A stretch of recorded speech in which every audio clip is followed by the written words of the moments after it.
Ubíquese en su Biblia en Ezequiel 16:49. Vamos a recibir hoy la palabra de Dios. Quiero bienvenir a todos los que nos visitan en este día. Quiero que se sienta en casa, amigos, hermanos que cada semana están acá. Comenzamos hace 2 domingos una serie de enseñanza que he intitulado Los pecados de Sodoma y Gomorra. Y hoy vamos a finalizar este ciclo de enseñanzas. El primer domingo hablamos del pecado de homosexualidad. El domingo pasado hablamos acerca del pecado de orgullo. Y hoy vamos a abordar el tema del pecado de glotonería o gula y el pecado de la pereza.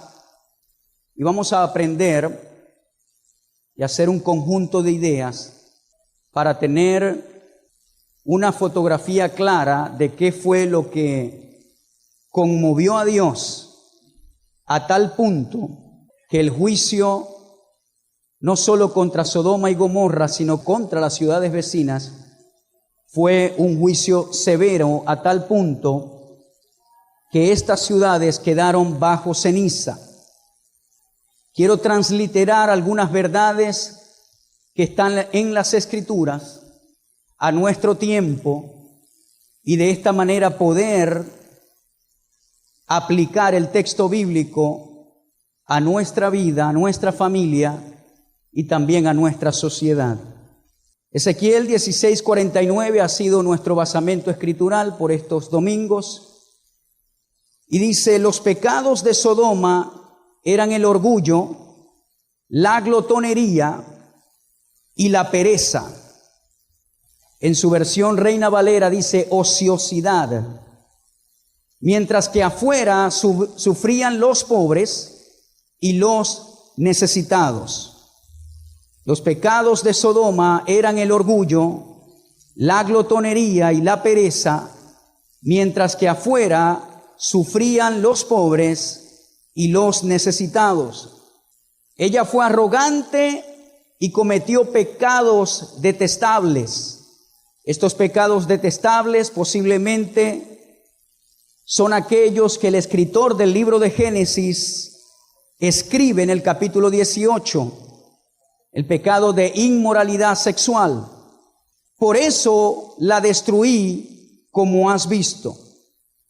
Está claro por algunos comentarios que hemos estudiado y por esta escritura que en Sodoma y Gomorra, en la ciudad de Adma, Zoar y Zeboim, que son las otras mencionadas en la Biblia que fueron destruidas, estas estaban rodeadas por un valle, pero todas se habían contaminado con este flagelo y con estos pecados hasta el punto de ser un gran pecado, un pecado severo, extremo, como dice la Biblia, y provocar a Dios para ser destruidas.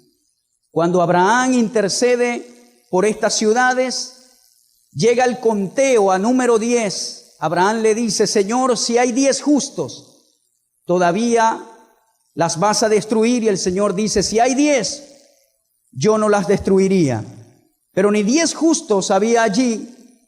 Allí te dicta la estadística de la gente que estaba en un pecado severo.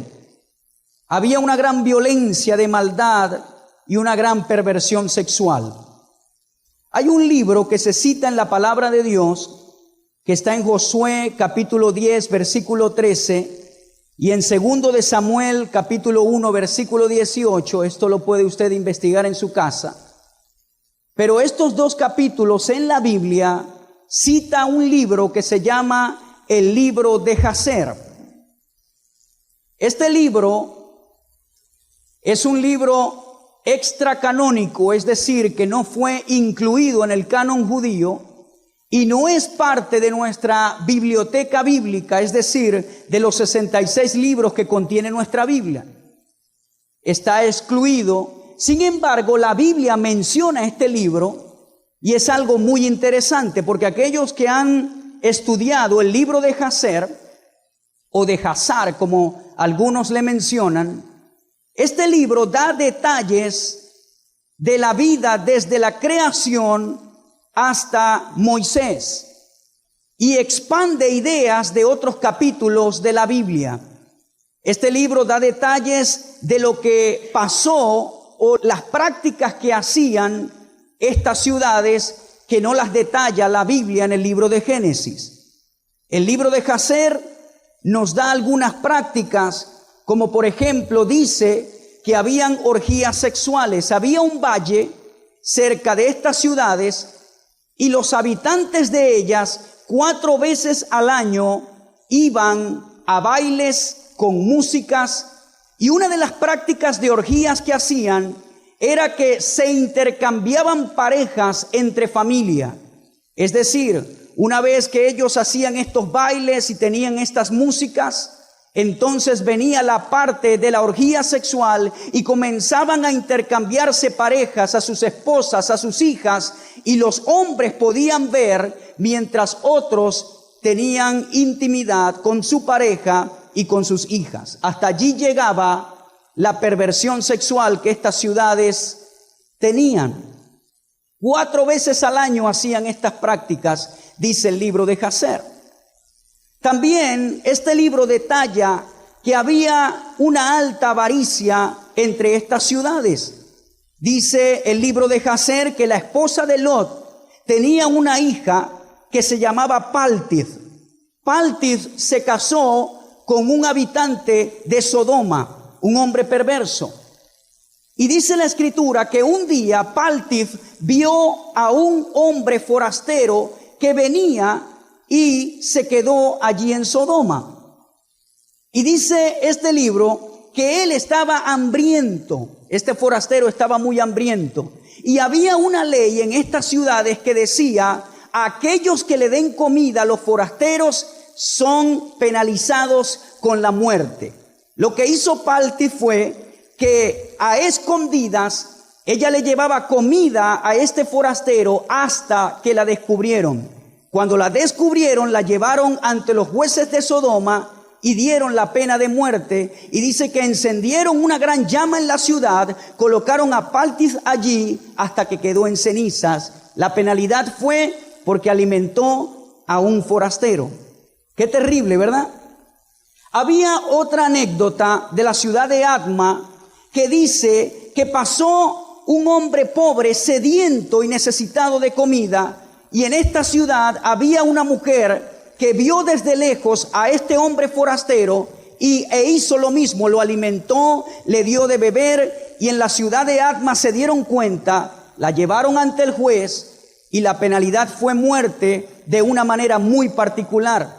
Dice que la llenaron de miel a la mujer y la colocaron cerca de colmenas de abejas para que las abejas fueran atraídas, y dice que picaron a esta mujer hasta hincharla y darle la muerte.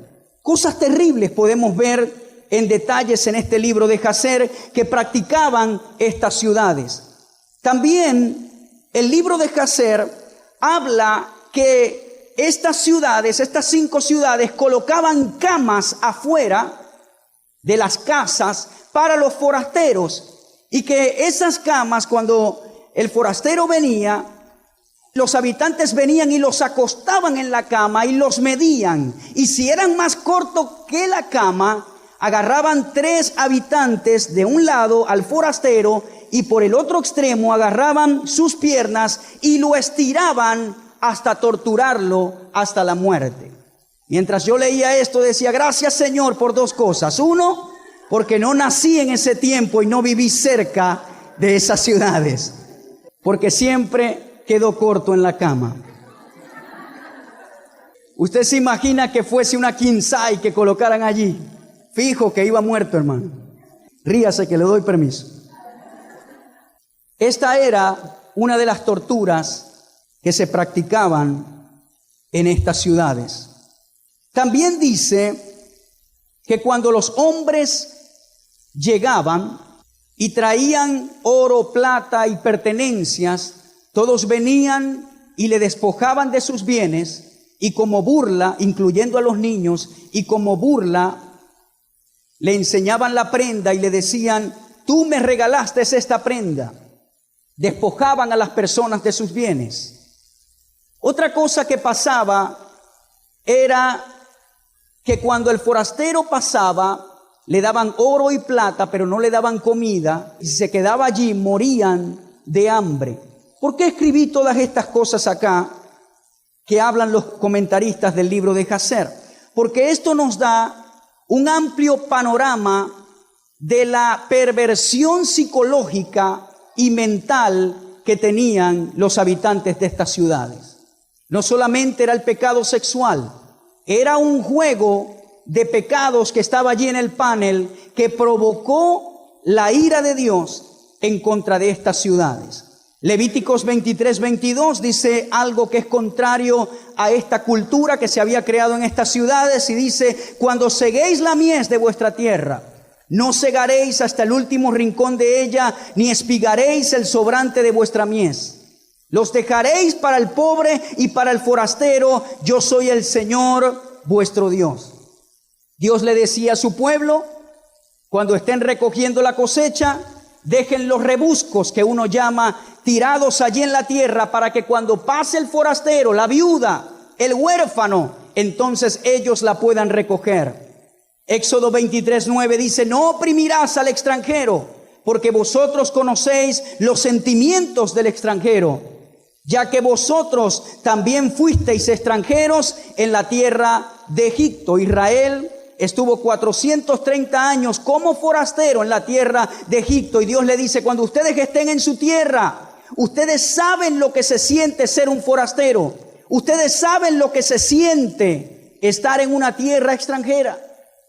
Ustedes deben tratarlos bien, porque saben cómo se siente vivir en otra tierra. Hebreos 13:2 dice: no os olvidéis de mostrar hospitalidad, porque por ella algunos, sin saberlo, hospedaron ángeles. La cultura de Dios en la palabra, en la cultura bíblica, es generosa con el extranjero, con el que padece, con el pobre, con la viuda, con el huérfano, contrario a las sociedades que se han pervertido.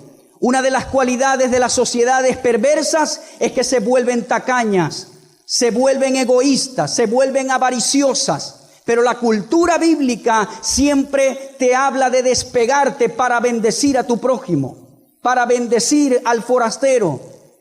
La hospitalidad en la palabra de Dios era algo muy común, pero no es la hospitalidad que muchos tienen en su mente hoy en día. Para muchos la hospitalidad es hospedarse en tu casa un año. Esa no es la hospitalidad bíblica. Los transeúntes, los forasteros pasaban de camino. Dice los comentaristas que Abraham tenía en su casa 4 puertas por donde podían entrar los forasteros para quedarse una noche, 2 o 3 noches en su casa.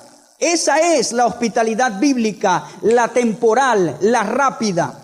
Era conocida, era común, y Dios exhortaba a su pueblo a que practicara esta justicia social, que atendiera bien a sus personas, a aquellos que recibía en casa. Por eso es que la cultura judía, cuando tú eres el invitado, cuando tú llegas a su casa, ellos no solo te dan agua, ellos te dan comida, ellos te dan bebida, ellos honran cuando tú pisas su casa.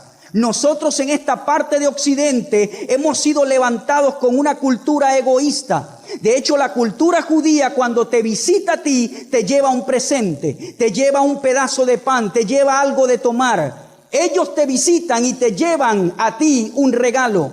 Así debemos ser nosotros. Nosotros debemos ser generosos. No siempre buscar nuestro bien y que me den, sino ser despegados, ser generosos, porque Dios bendice a la gente que actúa de esa manera. No estamos muy familiarizados con este tipo de prácticas, pero si nosotros comenzamos a ser practicantes de la palabra de Dios en estos principios bíblicos, de cierto no te faltará pan en tu casa, no te faltará que tomar en tu casa, no faltará aceite ni harina en tu casa, pero debes practicar lo que la palabra de Dios dice.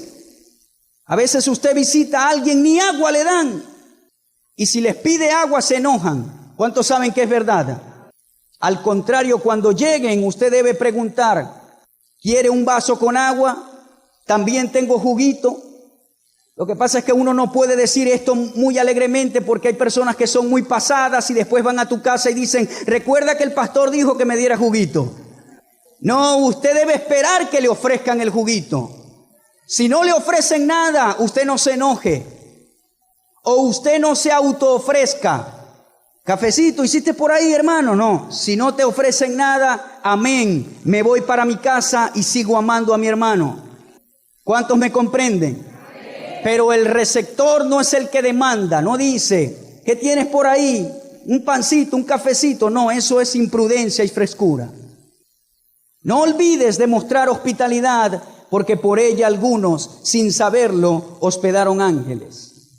Vamos a entrar en el punto de la glotonería. Normalmente en las congregaciones se habla de los pecados que son visibles, de los pecados que la gente puede notar fácilmente, pero de estos casi no se habla, de la glotonería, de la gula. Vamos a definir lo que es glotonería. Es un deseo desordenado y excesivo por comer o beber. Este es el concepto básico. El concepto básico. Todos estos deseos son desordenados. Vienen del mismo conjunto. Desde el pecado sexual hasta estos pecados que casi no se ven, que casi no se notan, pero que están en la Biblia y que traen consecuencias. Debe quedar claro que la glotonería o gula no es solo por comer. Se le conoce como cuando comes en exceso y sin medida hasta hartarte y sientas que vas a vomitar, pero la persona se aguanta y sigue y come hasta que llega a un punto que no puede seguir comiendo. Es decir, es un deseo desordenado que se manifiesta en una conducta física. La glotonería no es solamente comerse 3, 4 empanadas, sino que es un deseo interno que traspasa al alma y que hace que la conducta física sea diferente hasta el punto de comer, comer y comer. Y esto lo constituye un pecado. Pero no solo es con la comida, sino con la bebida. De acá es que algunos comentaristas dicen que la persona alcohólica tiene un desorden de glotonería. Debe entenderse ello en un sentido muy amplio en la adicción que puede incluir inhalar, inyectarse e incluso la administración de fármacos desmedidos. Fíjese el concepto hasta dónde lo alcanza. Terrible, ¿verdad que sí? La glotonería se le atribuye a la drogadicción, al alcoholismo, a las personas que están adictas a las píldoras y a los fármacos. Con esto no quiero decir que estoy en contra de tomar medicamentos. Los medicamentos son buenos y ayudan a mucha gente, pero cuando tú desarrollas una adicción a ellos, entonces entras en un desorden. Personas que tienen que tomar píldoras para todo. Se vuelve algo adictivo, desordenado, y termina pasándole factura al cuerpo a los años. Se dice que la persona que está adicta a tomar píldoras para el dolor, eso le puede afectar su hígado en el futuro. Nosotros tenemos una ventaja y es la medicina de la palabra de Dios. No estoy diciendo que no se tome su medicina, pero aplique también la medicina de la palabra, que es efectiva, es eficaz. Amén. Entonces, en este sentido, la gula no va referida solo a los alimentos que se ingieren por la boca, sino que también a los medicamentos en general y en especial a ciertas drogas. No es nada descabellado incluir aquí la problemática de la drogadicción. Proverbios 23:1 dice, cuando te sientes a la mesa de un gobernante, fíjate bien en lo que te sirven. Si eres de buen comer, ponle un cuchillo a tu garganta. No desees todos los manjares, porque tal vez tenga la intención de engañarte. No te desgastes tratando de hacerte rico. Sé lo suficientemente sabio para saber cuándo detenerte. Las riquezas desaparecen en un abrir y cerrar de ojos, porque les saldrán alas y se irán volando como las águilas. No aceptes comer con los tacaños, ni desees sus manjares. Están siempre pensando cuánto cuesta. Come y bebe y te invitan, pero no lo dicen con sinceridad. Esta es la Nueva Traducción Viviente. La versión Nueva Traducción Viviente. Quise leer todos estos versículos porque están entrelazados en cuanto a la glotonería. Dice, si eres de buen comer, ponle un cuchillo a tu garganta cuando te inviten. Eso se nota. Cuando te invitan a comer, el deseo desmedido por comer te delata en la mesa. Dice, ponle cuchillo a tu garganta. Debes ser prudente. ¿Cuántos saben que hay personas que comen más que otras? ¿Verdad que sí? Y no necesariamente por el género sexual. Hay mujeres que comen más que un albañil, hermano. Pero hay personas que comen más que otra. Y no necesariamente eso te hace un glotón. Pero cuando tú cruzas la frontera y la línea de lo sano, es cuando las cosas se ponen feas. ¿Por qué? Porque esa glotonería te está dictando que hay un problema, que no tienes dominio propio. Y la glotonería te está manifestando que así como no puedes controlar tu comer, no vas a poder controlar otras ofertas pecaminosas que el enemigo te presenta en tu vida. Normalmente la gente glotona tiene problemas con perversión sexual, porque son desórdenes que se van desarrollando, son grietas que se van manifestando en tus hábitos de comer y en tus hábitos de beber. Entonces es importante que le digas al Señor, ayúdame a poner cuchillo en mi garganta, no que usted se va a cortar la garganta. Esto es un hebraísmo que significa para de comer, ya está bueno. Cuando tú sientas que te saciaste, pero hay más comida en la mesa y la mente te dice, agarra más que se va a acabar. Usted dice, no, carne, no vas a comer más, ya te saciaste, ya quédate tranquila aunque veas eso allí. Porque hay personas que cuando ven la comida en la mesa, les entra un desespero y dicen, se va a acabar y no voy a poder comer mañana de lo mismo. Bueno, que se acabe, ya te saciaste. Mañana Dios me proveerá mi pan. Ese era el problema del pueblo de Israel. Uno de los problemas y pecados que ellos tenían era la glotonería, para que usted sepa.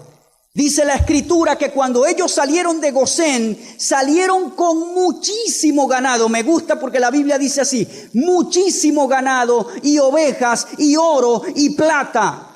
Dice la Escritura que en la última noche Dios le dio favor al pueblo de Israel. Iban a los egipcios y le decían, dame plata, dame oro. Y era tanto el favor que los egipcios le dieron plata y oro. Y dice la Escritura que Israel salió riquísimo, mucho ganado, muchas ovejas, oro, plata. Tenían todo. En la plaga de las tinieblas el faraón le dijo, Moisés, yo te dejo ir, pero deja el ganado y las ovejas. Y Moisés le dice, ni las pezuñas te vamos a dejar aquí. Al contrario, tú nos tienes que dar ganado para los sacrificios a Jehová. ¿Qué le quiero decir con esto? Israel salió de Gosén con todo lo que necesitaban. Pero vemos que unos días después se están quejando porque no tienen carne. ¿Cómo que no tenían carne si tenían muchísimo ganado? ¿Sabe qué? Tenían pecado de glotonería, de avaricia. No querían usar su ganado para comer. Y sin embargo, Dios le dio carne a través de las codornices. Les dio agua para tomar. Pero había un pecado de glotonería. Es tiempo de que esos desórdenes tú lo coloques en el altar de Dios y le digas, Señor, ayúdame con la glotonería. No quiero habitar en este pecado. Ayúdame a colocar cuchillo en mi garganta. ¿Cuántos me están escuchando? Mire, hermano, aquí no puede existir el buffet. Porque yo siempre he pensado que los buffets en la fiesta son para los no penosos. Los penosos se quedan en la silla. Pero hay unos que no son penosos, van a la mesa y no se quitan de la mesa. Y los penosos mirando desde allá. Yo personalmente aquí no puede existir el buffet. Hay que dar con platicos, hay que servir como niños porque la gente no es respetuosa. ¿Me está comprendiendo? Pero yo he visto culturas, hermano, que agarran su platico, su vasito, cada quien pasa por la mesa, agarra lo que tiene que agarrar tranquilamente, se sienta y en esos lugares hasta sobra comida. Pero hermano, cuando usted coloca esos buffets, es como si pasaran langostas en 5 minutos. ¡Zum! Eso no queda nada. ¿Verdad que sí? Mire, yo he ido a lugares que uno queda asombrado, Padre. Y allí es cuando el escritor dice, coloca cuchillo en tu garganta. Porque después la gente va a hablar y va a decir, viste el que comió allá, no tenía pena. Míralo aquel, ora bastante bonito, pero ¿cómo comes, hermano? ¿Verdad que sí? Pasa. Proverbios 23:20 dice, no andes con borrachos, ni festejes con glotones. Fíjese que une la borrachera con la glotonería. Porque van camino a la pobreza y por dormir tanto vestirán harapos. Liga la pereza, la borrachera y la glotonería. Fíjese que son desórdenes en la persona. Proverbios 28:7 dice, el que guarda la ley es hijo prudente, mas el que es compañero de glotones avergüenza a su padre. Porque la glotonería demuestra una grieta en el carácter de la persona. El glotón en la palabra de Dios también es sinónimo de aquel que no es buen administrador de las cosas, que siempre piensa en gastar en las fiestas y gasta todo. Dice, el que se junta con glotones y borrachos, entonces va a vestir ropas de pobreza. Nunca va a prosperar, está diciendo el proverbista. No te juntes con ellos, no te asocies con ellos. ¿A cuántos usted ha conocido que son personas sanas y comienzan a asociarse con este tipo de personas? Y al tiempo pierden la familia, pierden la esposa, pierden su trabajo, pierden la casa, comienzan a empeñar cosas, comienzan a perder todo lo que tienen, porque se juntaron con glotones. Hay personas prósperas que han quedado en la calle, indigentes, por asociarse con glotones, borrachos y personas con este tipo de problemas. Yo no estoy diciendo, abro un paréntesis, que usted desprecie y no salude y no evangelice y no le habla a estas personas. No estoy hablando de eso. Hablar con alguien, ser amable con alguien es diferente a asociarse con alguien. Asociación significa estar para arriba y para abajo con esa persona. Eso es lo que está hablando el escritor. Ahora, la glotonería es el resultado del descontrol y la falta de dominio propio. Primera de Corintios 9:26 dice, así que yo de esta manera corro, no como la aventura, de esta manera peleo, no como quien golpea al aire, sino que golpeo mi cuerpo y lo pongo en servidumbre, no sea que habiendo sido heraldo para otros, yo mismo venga a ser eliminado. El apóstol Pablo decía, yo coloco a mi cuerpo en servidumbre. El cuerpo te va a pedir cosas. ¿Cuántos saben que si usted le da al cuerpo todo lo que pide, estaría totalmente en otra parte? El cuerpo le pide desórdenes sexuales, el cuerpo le puede pedir comer de más, beber de más, pero usted tiene que tener dominio propio. Dice la Escritura, Él no te ha dado espíritu de temor, sino de poder, de amor y de dominio propio. El dominio propio es importantísimo. Eso es para las personas que dicen, no, pastor, es que yo no me aguanto. Entonces necesitas dominio propio. Tienes un deseo desordenado. Es que cuando yo comienzo a comer y como y no quiero parar. Bueno, es un deseo desordenado y necesitas dominio propio. Pastor, es que cuando yo veo a una hermanita me la quiero tirar encima y quiero estar con ella. Bueno, es un deseo desordenado y necesitas dominio propio. Los corintios tenían un dicho y ellos decían, las viandas para el vientre y el vientre para las viandas. Eso significaba esto: así como cuando me da hambre tengo que comer, igualmente cuando mis apetitos sexuales me exigen algo, tengo que comerlo, tengo que tenerlo. El cuerpo te va a pedir, la carne te va a pedir. La palabra suchek del griego, que significa los deseos del alma, los deseos de la carne te van a pedir.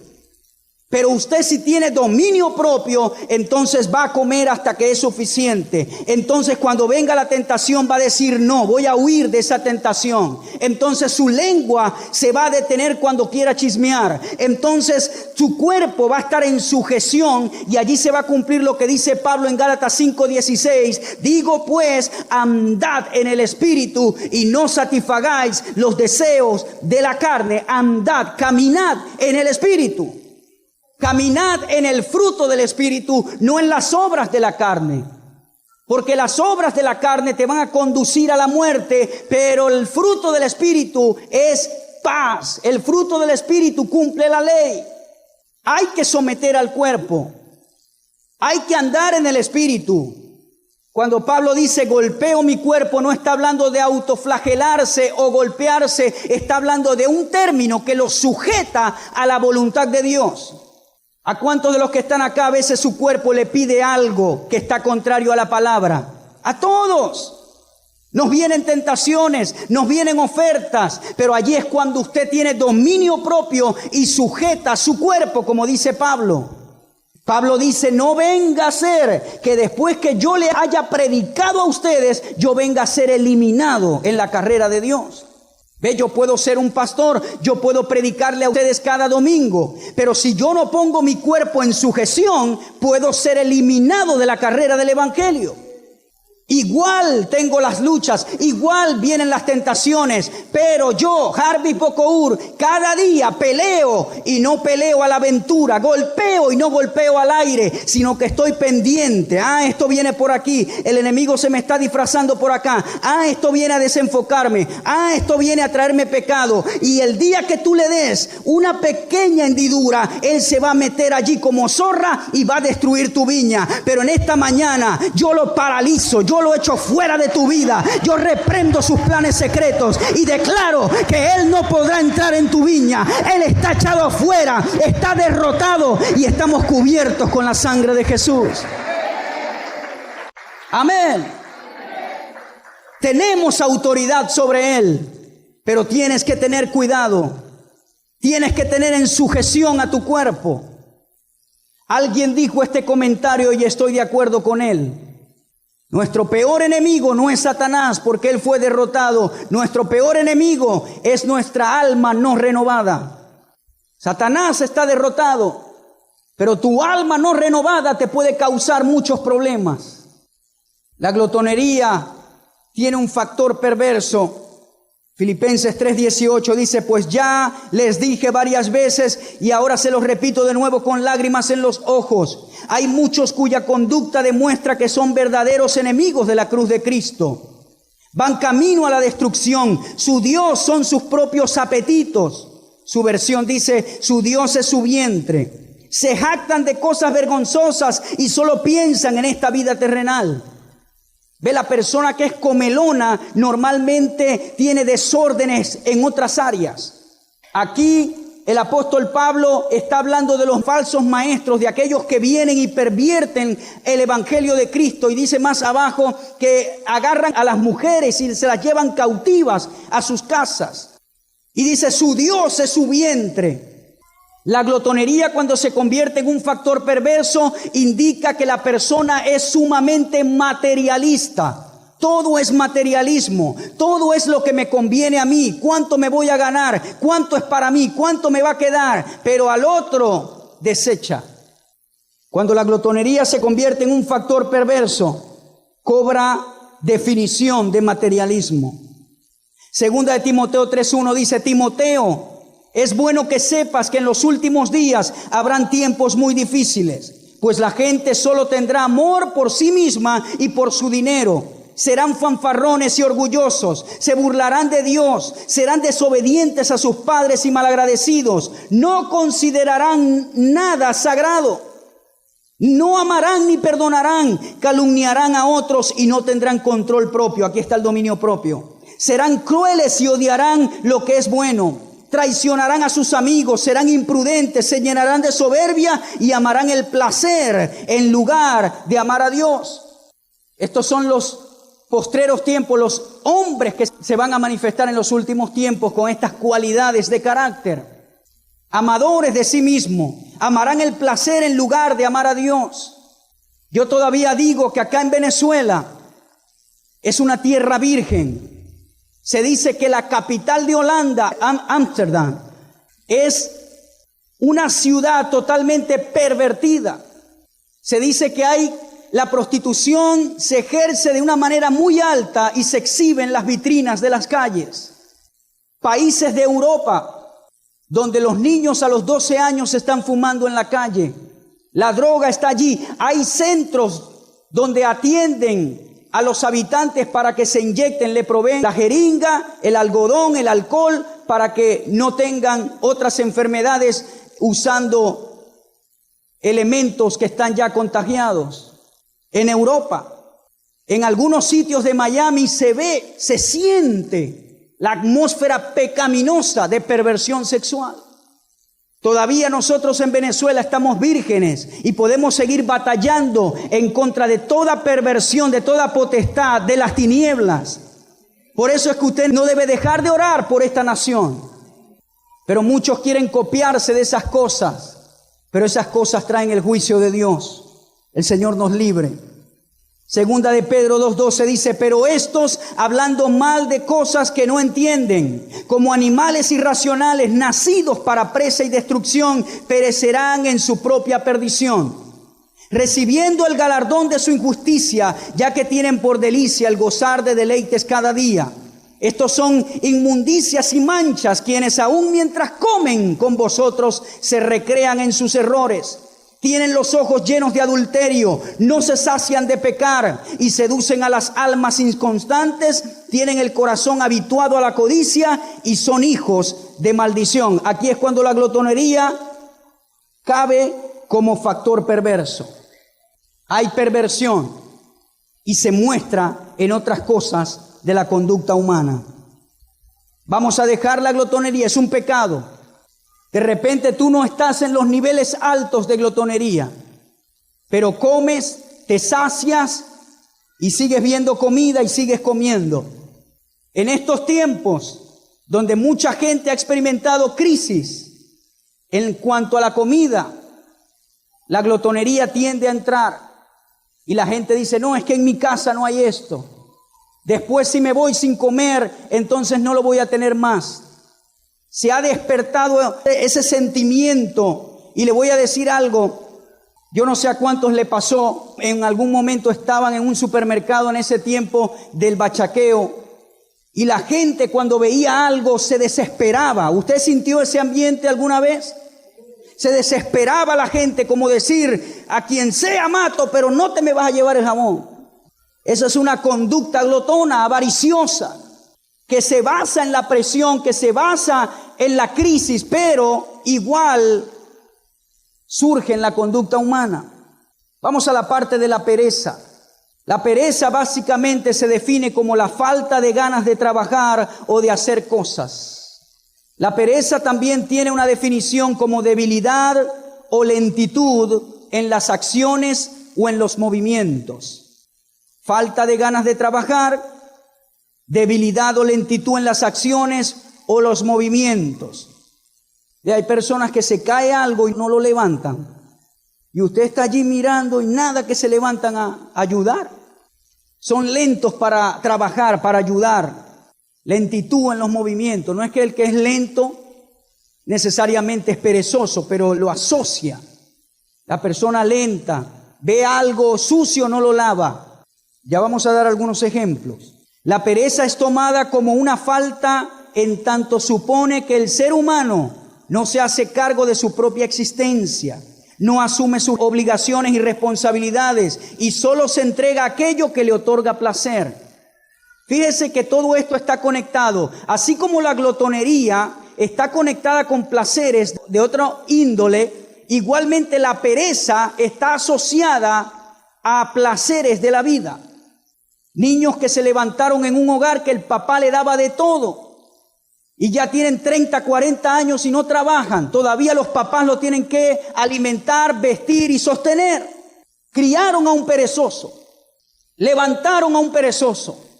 Se dice que en la cultura judía, a los 18 años, ellos ya están listos para casarse y para responsabilizarse por su vida. 18 años. Usted como padre tiene que preparar a sus hijos para que sean hombres de trabajo, hombres de bien. Dele todas las herramientas que ellos necesiten. Ojalá usted le pueda regalar casa, auto, los pueda colocar en el camino de prosperidad. Hágalo como padre. Pero nunca cría un sinvergüenza que no trabaja y que siempre hay que darle de todo. ¿Me está comprendiendo? Porque eso le va a pasar factura a usted. Suena crudo, suena duro, pero hay que hablar las cosas como son. Si a usted le cuesta trabajar y siempre le quita dinero a su papá y a su mamá, más bien usted tiene que darle, honrarlos a ellos. Cuando usted visite a su mamá, a su papá, mamá, papá, vamos, aquí te traje esto, mamá, papá. Vamos a comer, te voy a brindar. O aquí tienes esto, mamá, para que te compres algo. O para que canceles la factura de la energía. Pero no, hay hijos que van es a pedirle. Y tienen 3 muchachos y ya tienen 40 años. ¿Qué pasa, chico? ¿Ah? A moverse. Vaya a meter currículum, vaya. No, pastor, es que yo estoy esperando por fe un buen trabajo. Yo creo que usted está esperando es por porfiado, no por fe. Haga algo. No, hermano, es que yo estoy esperando el trabajo soñado de mi vida. Ahí se te puede ir la vida esperando ese trabajo. Los hombres que Dios llamó en la Biblia estaban trabajando. David cuidando las ovejas de su padre. Los profetas, el profeta Eliseo, Gedeón con sus herramientas, todos. ¿Cuántos me escuchan? ¿Cuántos están conmigo en esta mañana? Entonces la pereza no te permite hacerte cargo de tu propia existencia, sino que eso se lo dejas a los demás todo el tiempo. Se lo dejas como responsabilidad a otros. Características del perezoso. ¿Cuáles son estas características? Número 1, odia el trabajo. Proverbio 21:25 dice, el deseo del perezoso le mata porque sus manos no quieren trabajar. Dice la Escritura, todo lo que tu mano toque, ¿qué? Prosperará. Y entonces los cristianos tocan de todo, y tocan la casa del vecino y el carro del vecino, y tocan aquello y tocan lo otro y tocan aquello. Eso no significa eso. Cuando la Biblia menciona mano, está hablando de trabajo. Se lo puedo traducir a nuestro lenguaje actual. Todo lo que tú emprendas como trabajo, Dios lo va a bendecir. Eso es lo que quiere decir, no que usted ande tocando todo, y toco por aquí, toco por allá y nunca tiene nada. Deje de tocar y diga, Señor, preséntame un trabajo para poder prosperar. El deseo del perezoso le mata porque sus manos no quieren trabajar. Odia el trabajo, odia. Dígale, Señor, dame amor por el trabajo. Usted no tiene que ser un adicto al trabajo. Yo he conocido personas adictas al trabajo. Adictas al trabajo. No van a la iglesia porque está trabajando. No hacen aquello porque están trabajando. No salen con la familia porque siempre están trabajando. Eso es el otro extremo. Usted tiene que ser una persona balanceada. Trabajar, pero también ocuparse de las cosas de la vida, de las cosas espirituales, de la familia, del trabajo, de la iglesia y todo. Pero no se vaya a los extremos de la adicción al trabajo. Pero debe trabajar, no puede odiar el trabajo. Las sociedades que trabajan son sociedades que prosperan. Por eso es que cuando una sociedad se acostumbra a que le den todo, es una sociedad que va al atraso, es una sociedad que va para atrás y no para adelante. Y entonces le dan de todo, y que me den, y que me den, y que me den, pero tienes que trabajar. Hay personas que están discapacitadas, hay personas que no pueden trabajar. La Biblia no dice el que no trabaje que no coma, no diga nunca eso. La Biblia dice el que no quiere trabajar que no coma, que son dos cosas diferentes. La Biblia dice, hermano, que el que no trabaje no come. No, eso no lo dice la Biblia, dice el que no quiera.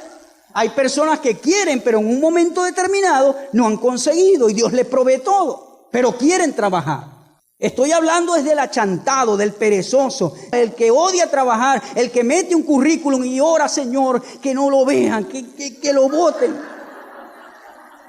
En vez de orar para que lo vean, dice, no, Señor, yo solo fui allá para que mamá y papá vean que sí estoy buscando, pero no quiero. Odia el trabajo. Hay un chiste que dice de un hombre que era tan perezoso que encontró en su vida un trabajo en una colchonería, una venta de colchones. Como anillo al dedo, el trabajo. Y le pregunta al gerente, ajá, ¿cuál va a ser mi trabajo? Y el gerente le dice, ¿ves esos 6 colchones ahí afuera? Tu trabajo va a ser de 8 a 5 de la tarde. ¿Qué tengo que hacer? Acostarte en el colchón. Y ese hombre era tan perezoso que dijo, no, tan fuerte, tantas horas ahí acostado. Renuncio. Acostado ahí todo el tiempo. Lo rechazó, era perezoso, ¿verdad? Otra característica del perezoso es que le encanta dormir. Proverbios 26:14 dice, como la puerta gira sobre sus quicios, así el perezoso se vuelve en su cama. ¿Ve? Hay que dormir. Se dice que para vivir sano hay que dormir por lo menos 8 o 9 horas. ¿Sí? Pero como dice el maestro Eli Zambrano, hay personas que cuando le hagan la lápida ahí en la tumba, le va a caer bien el título que dice, duerme en paz.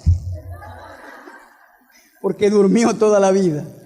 Hay que dormir, es saludable, hay que descansar, hay que tomar siestas, claro. Pero estoy hablando de un extremo del dormir.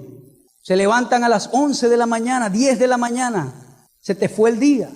No vas a prosperar así.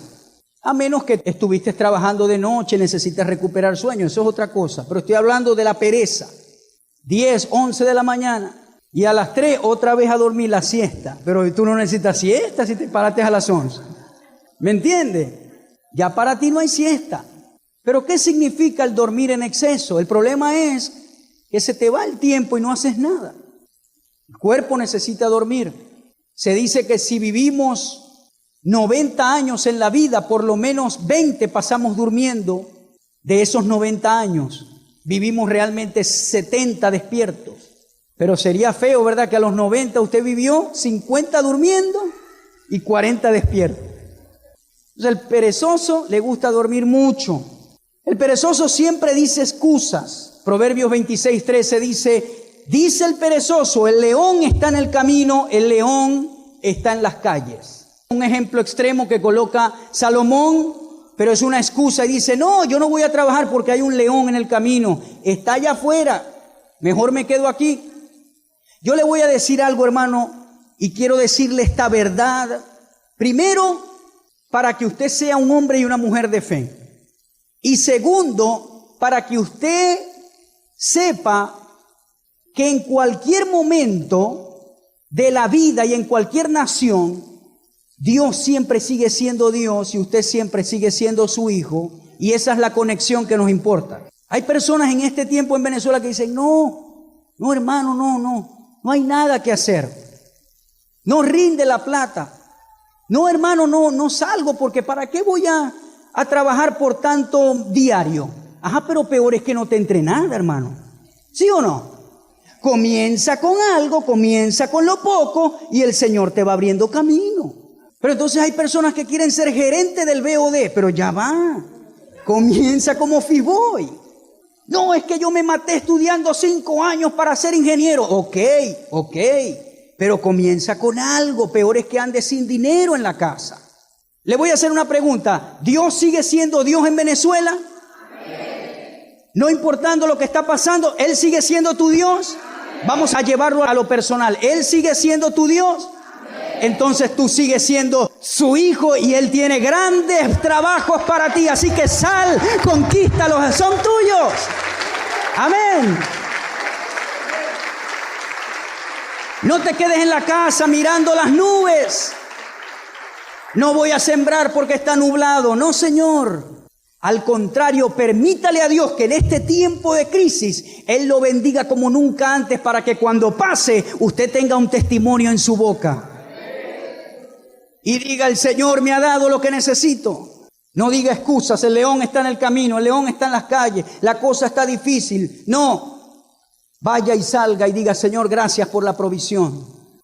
El perezoso desperdicia tiempo y energía. Proverbios 18:9. También el que es negligente en su trabajo es hermano del disipador. El que desperdicia su trabajo. Estamos levantando una cultura negligente para trabajar. La gente va al trabajo con el celular en la mano y pasa todo el día enviando mensajes. Ese es el negligente en el trabajo. Escucha, hermano, yo he llegado a tiendas, literalmente a tiendas, donde se supone que cuando tú entres en una tienda, tú representas la ganancia de ese negocio, ¿sí o no? Yo he estado en lugares, hermano, cuando tú entras en una tienda, tú te sientes ahí el rey de la tienda, de cómo te tratan en esa tienda. Y venga para acá, ¿y qué desea? Le busco algo, ¿qué necesita? ¿Quiere esta camisa? Se la mide, vaya a medírsela. Y usted se siente ahí el rey de esa tienda. Pero he entrado en tiendas aquí y cuando llego, la que está atendiendo con el celular, y yo parado allí, no digo nada intencionalmente, y yo la miro, y ella, y yo ahí parado y la miro, y yo digo por dentro, no, esto es un sueño, esto no está pasando. Y lo fuerte es que cuando te miran, ¿qué queréis? ¿Cuánto le ha pasado eso? Terrible, negligente en su trabajo. Permanece en pobreza, el perezoso permanece en pobreza. Proverbios 13:4, el alma del perezoso desea y nada alcanza, mas el alma de los diligentes será prosperada. ¿Quiere prosperar? ¿Cuántos quieren prosperar? Sea diligente, sea diligente. Y usted verá que la prosperidad le va a alcanzar. Sea diligente. La diligencia Dios la bendice. Quizás en este momento no te está entrando mucho dinero, pero sea diligente, sea perseverante en lo que está haciendo en este momento y Dios lo bendecirá. Siga allí, porque usted tiene a su Dios a su lado. El perezoso es descuidado. Eclesiastés 10:18 dice, por la pereza se cae la techumbre y por la flojedad de las manos se llueve la casa. Se cae el techo por la pereza y por la flojedad de las manos se llueve la casa. Los hombres que están acá tienen la hierba de su jardín de este tamaño. Ahí hay trabajo, hermano. Se llueve la casa. Vuelvo al principio. Si Dios sigue siendo su Dios, Él le puede proveer para comprar y arreglar su techo, ¿sí o no? Hay que hacerlo. Hay que hacerlo. Se dañan las cosas, a veces no se pueden comprar en el momento, pero usted pendiente para arreglar su casa. No consiste en que usted tenga una mansión para mantenerla limpia y bonita, para que sepa. Usted puede vivir en una casa que no es una mansión, pero la tiene limpia y agradable. Hay casas que usted entra y no tienen ni apagador y usted tiene que colocar 2 cables y casi se muere ahí cuando va a encender la luz. Arregle eso, pídale a Dios. Él es capaz de darle un galón de pintura, Él es capaz de ayudarle, de proveerle lo que usted necesita. Es cuestión de diligencia y no ser descuidado. Amén. ¿Qué tal si usted llega y ve todas las paredes de la iglesia sucia? ¿Ah? Es desagradable, ¿verdad? O que el podium esté roto por acá, desagradable. O que este micrófono suene como un pote, desagradable. Y todavía tenemos que hacer muchas cosas acá, apenas vamos empezando. Pero tiene que estar limpio y agradable para que usted disfrute. Igualmente es su casa, cuídela, mantenga el jardín bien bonito, cuídela por dentro, mantenga los baños limpios. Alguien dijo que la presentación de la casa son los baños. Cuando usted pida el baño, hay gente que dice, ya va, 5 minutos, ya va. Eso es porque nunca está limpio, ¿sí? Tranquilo. Las paredes, todo. Mire, usted entra en mi casa ahorita y mis paredes están todas rayadas, porque la niña hace todos los cuadros, los dibujos ahí. Y yo he querido pintar, pero digo, no, tengo que esperar que pase la etapa de rayar, porque no quiero invertir en pintura y después lo va a rayar. Pero están todas rayadas, pero estoy pendiente de pintar la casa. Pero el descuido Dios no lo bendice. No sea descuidado con lo que Dios te da. Si tú en este momento estás viviendo en una casa ajena, cuídala como si fuera tuya. Y Dios te dará la tuya propia. Sea buen mayordomo de lo prestado. Ahí es cuando dice, si eres fiel en lo poco, en lo mucho te pondré. Estás viviendo con la suegra, con el suegro. Sea un buen mayordomo, limpia, ayude a organizar. No, como esta no es mi casa, cuando tenga la mía, ¿sabe cómo se llama eso? Egoísmo. Ah, cuando tenga la mía, pero te están dejando dormir y vivir ahí. Eso cuesta dinero lo que te están haciendo ellos. Eso cuesta plata, alquilar una casa. Entonces honre a esas personas limpiando, ayudando. Sea diligente, no descuidado. Mantenga su auto limpio, mantenga lo que Dios le ha dado limpio. Mantenga su ropa limpia. Mujeres que los esposos parecen unos locos porque no les gusta lavar. todos arrugados todo el tiempo por estar durmiendo hasta las 11. Párese a las 7 de la mañana a lavar, a planchar. Y disculpe que suene de esta manera, yo no estoy diciendo que usted tiene que ser una sirvienta. Y si usted trabaja, pero Dios le dio capacidad de ser ordenada, usted también. No es solo el hombre que debe trabajar, la mujer también deben ser buenas administrando su casa. ¿Me está comprendiendo, hermano querido? Hombres que tienen que comer en la calle porque la esposa no se digna a hacer el almuerzo. No me gusta cocinar. ¿Qué pasa, hermano? Eso no es de Dios. A veces yo soy duro en la palabra, pero es para formarla como una buena mujer de Dios, de ejemplo, y que su esposo inconverso diga, ¿qué pasa con esta mujer? Yo quiero lo que ella tiene. Mire, le voy a decir esto con toda responsabilidad como pastor. A veces su esposo le pregunta, mi hija, ¿y la cena? No, tú ves cómo te la hace, yo voy a la iglesia. Mejor es que se quede y le haga la cena que ir ese día a la iglesia, porque al hacerle la cena usted le está dando buen ejemplo. Lo que dice Pedro, no le prediques a tus esposos, dales ejemplo para que ellos vengan a Cristo. ¿Me entiende? Así que mujeres, Dios les puede dar la sabiduría. Si ustedes trabajan también y no están mucho en la casa, bueno, busquen la vuelta. Yo no soy de esos machistas. No ayudes a tu esposa a lavar los platos o a lavar. Mire, ustedes pueden ponerse de acuerdo. Pero usted como mujer tome la iniciativa. Mantenga esa casa como debe de ser, como la mujer virtuosa. Que la gente entre y diga, esta casa está limpia. Ahora, si puede pagar una persona para todo eso, gloria a Dios, hermano. ¿Por qué no? Si nosotros somos hijos del Rey. Amén. ¿Por qué no? Pero de una u otra manera, hágalo. ¿Me entiende, hermano querido? Para mí es un honor que usted entre en la casa y vaya al baño y esté bien y la casa tenga buen olor y todo eso. Pero a veces usted entra a casas que quiere salir corriendo de ahí. Somos hijos de Dios y a Dios le gusta el orden.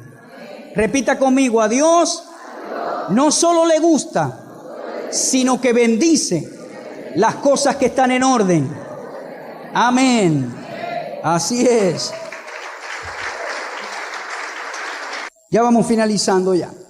Primera carta de Timoteo 5:8 dice, porque si alguno no provee para los suyos y mayormente para los de su casa, ha negado la fe y es peor que un incrédulo. Y también aprenden, dice la misma carta de Timoteo, a ser ociosas, hablando de las mujeres que entran en desórdenes, andando de casa en casa, y no solamente ociosas, sino también chismosas y entremetidas, hablando lo que no deberían. Tanto al hombre como a la mujer, Dios le da un rol de trabajo, de administración, de orden y de hacer las cosas correctamente. Nosotros como hombres tenemos la naturaleza de ser proveedores de nuestra casa. No se queje de proveer a su casa. Siéntase contento cuando es capaz de proveer para su esposa, para sus hijos. Cuando vaya a hacer la compra, no diga, ay, tengo que hacer esta compra. Diga, gracias Señor, porque tengo para ser proveedor, porque yo soy el proveedor de esta casa. Hay que proveer. Y las mujeres deben ocuparse también de sus roles. Usted dice, pastor, ¿qué hago? 3 recomendaciones que da el apóstol Pablo. Primera de Timoteo 4:13 dice, ocúpate en la lectura, la exhortación y en la enseñanza. Consejo número 1, debemos ocuparnos en algo. Para dejar el ocio, para dejar la pereza, debemos estar ocupados en algo. No solo en un trabajo físico, sino nuestra mente debe estar ocupada en algo. Nuestra mente es blanco de las tinieblas cuando siempre está ociosa. Cuando usted está mirando el techo todo el tiempo, ¿qué hago? Ay, ahí es cuando usted es blanco de las tinieblas. Pero cuando usted se ocupa en algo, entonces va a estar ocupado y va a hacer algo. Usted no puede estar en un televisor 5 horas viendo televisión. Tiene que ocupar su mente en algo productivo. A veces vemos la televisión, algún programa, no estoy yéndome al extremo, pero todo su día no puede gastarse frente a un televisor.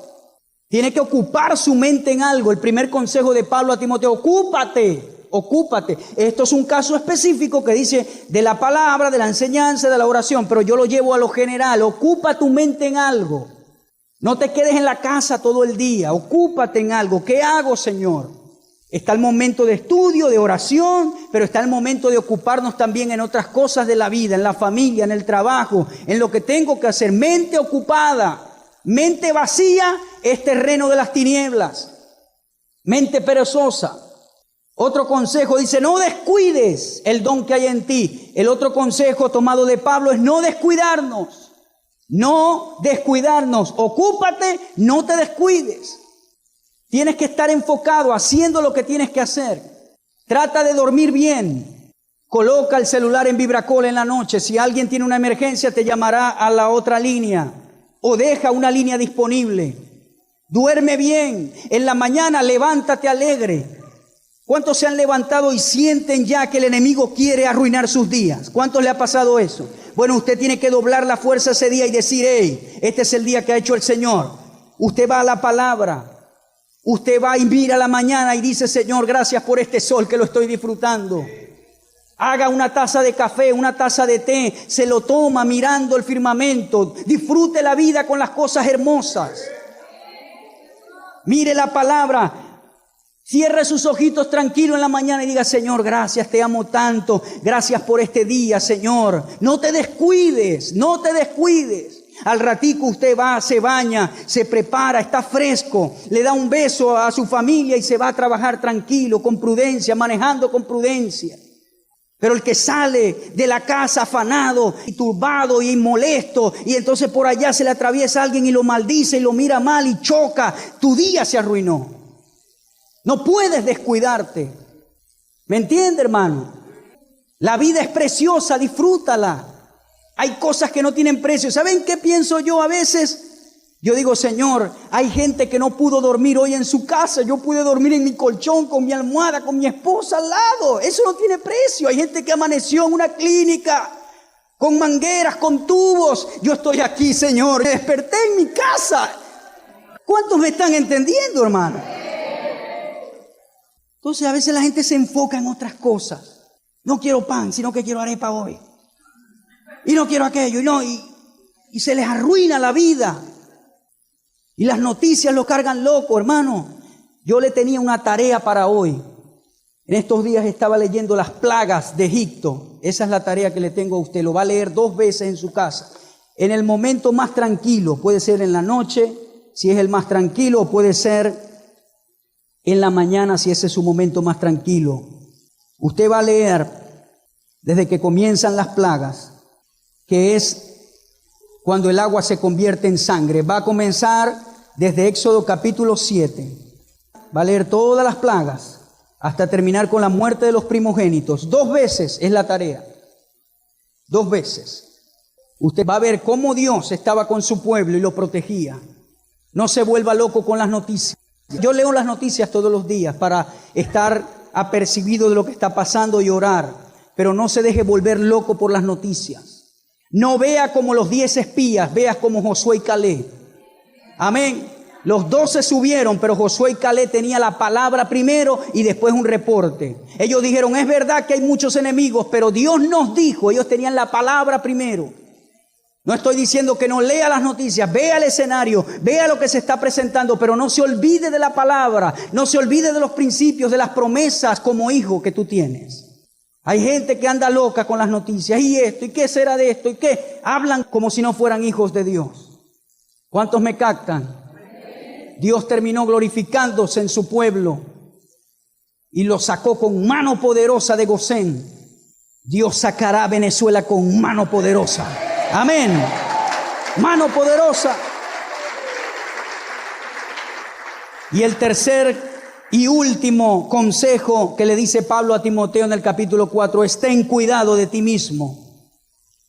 Número 1, ocúpate, mantén tu mente ocupada. Número 2, no te descuides. Y número 3, tenga cuidado, no ande dormido, no ande como persona descuidada, ande como una persona que está velando, no descuidado, velando. Todo tiempo usted tiene que estar vigilante. Amén. No ande por allí descuidado. Pablo dice: despiértate tú que duermes, despiértate, ten cuidado, ande alerta, ande orando, ande viendo los ambientes espirituales, pero no esté descuidado. no ande en lo natural solamente, sino esté alerta del mundo espiritual. Amén. Finalizamos de esta manera en esta mañana. Gracias, Señor. Cierre sus ojitos allí donde está.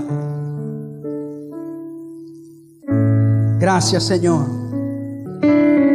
Señor, te damos gracias en esta mañana por tu palabra que es luz para nuestros pies. Póngase un minuto de pie y levante su mano y diga: Señor, en este día poda mi vida de todo aquello que no te agrada. Quiero tener dominio propio y no glotonería en mi vida. Quiero ser diligente y no perezoso. Enséñame y ayúdame. Soy tu hijo, soy tu hija y quiero